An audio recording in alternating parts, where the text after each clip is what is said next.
2025년 대한민국은 헌정 사상 보기 드문 조기 대통령 선거를 치르게 된다.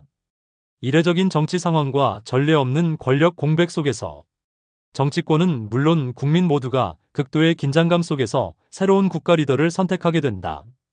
이번 대선은 단순한 리더십 교체를 넘어 대한민국의 정치 질서, 사회 가치, 헌법 체계 전반을 재편할 수 있는 중대한 변곡점이 될 것으로 평가받고 있다.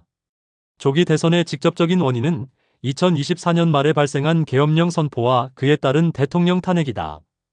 윤석열 전 대통령은 2024년 12월 대규모 시위와 사회적 불안정을 이유로 전국에 계엄령을 선포하였다.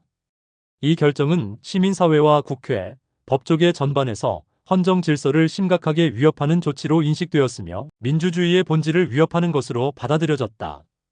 더불어민주당을 비롯한 야당은 즉각적으로 윤 대통령의 탄핵 소추안을 발의했고, 이후 헌법재판소는 2025년 4월 4일 대통령의 권한 남용과 헌법 질서 파괴를 이유로 탄핵을 인용했다.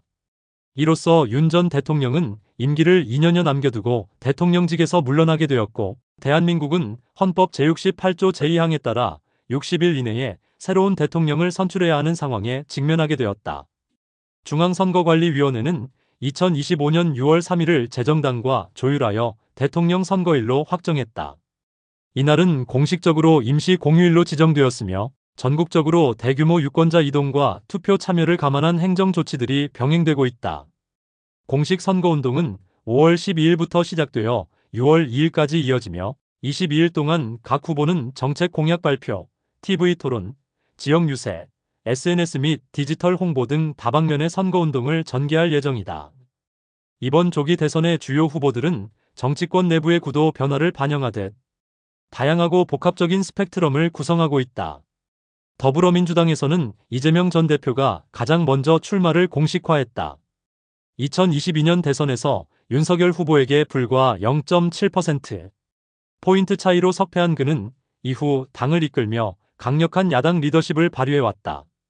2025년 4월 9일 당 대표직을 사퇴한 이재명 전 대표는 대선 출마 선언문에서 탄핵 이후 국가적 혼란을 수습하고 민생 중심의 새로운 대한민국을 열겠다고 밝혔다. 그의 공약은 복지 강화를 포함한 사회 안전망 확대, 공정한 부동산 정책, 검찰 개혁과 사법제도 혁신 등으로 구성되어 있다. 특히 청년층과 중장년층 사이에서 여전히 탄탄한 지지 기반을 유지하고 있으며 민주당 내에서는 대체 불가능한 후보라는 평가도 나오고 있다. 보수 진영에서는 오세훈 서울시장이 유력한 대권주자로 부상하고 있다. 2021년 보궐선거를 통해 서울시장에 복귀한 이후 연임에 성공하며 보수 진영에서 드문 연속적 행정 경험을 쌓아왔다. 도시개발, 주거안정, 중산층 복지 정책 등에서 실적을 쌓았으며 서울시 재정 운용의 안정성과 국제도시 경쟁력 강화 측면에서도 긍정적인 평가를 받고 있다.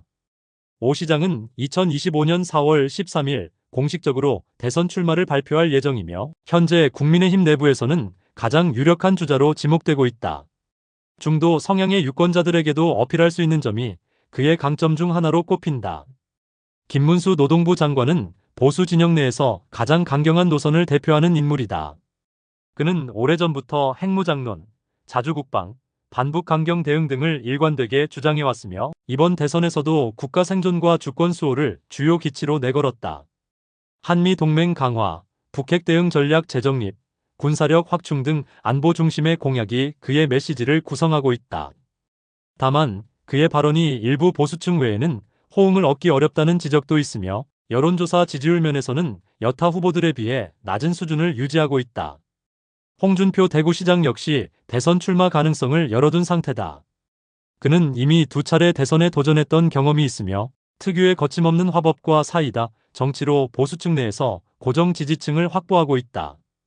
당 지도부와의 갈등, 윤석열 정부와의 거리두기 등을 통해 독자적인 정치 영역을 구축하고 있으며 대구시장이라는 거점 권력을 발판으로 대선 무대에 다시 한번 오를 준비를 하고 있다.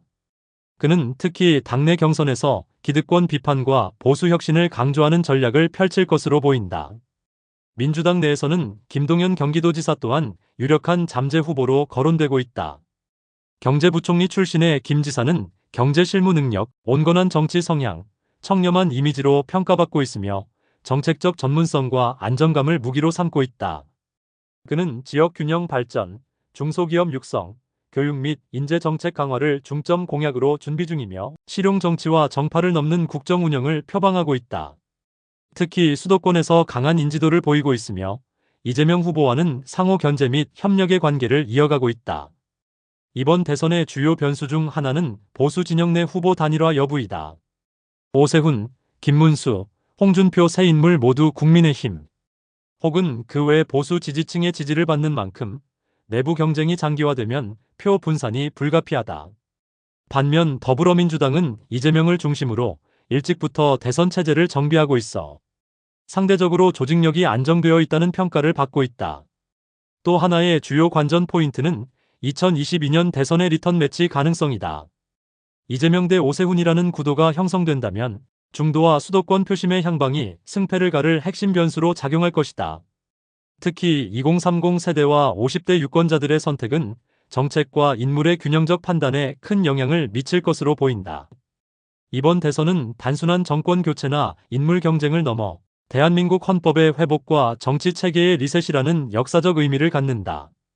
윤석열 전 대통령의 탄핵이라는 초유의 사태가 불러온 이 조기 대선은 대한민국 민주주의의 회복력과 유권자의 책임의식을 시험하는 시험대이기도 하다. 국민들은 다시 한번 선택의 기로에 서 있다. 과연 어떤 인물이 새로운 시대를 이끌 리더로 선택될 것인가? 그 결과는 오는 6월 3일 국민의 한 표 한 표에 의해 결정될 것이다. 내용이 유익하셨다면 구독과 좋아요, 알림 설정까지 부탁드립니다. 좋은 영상으로 찾아오겠습니다.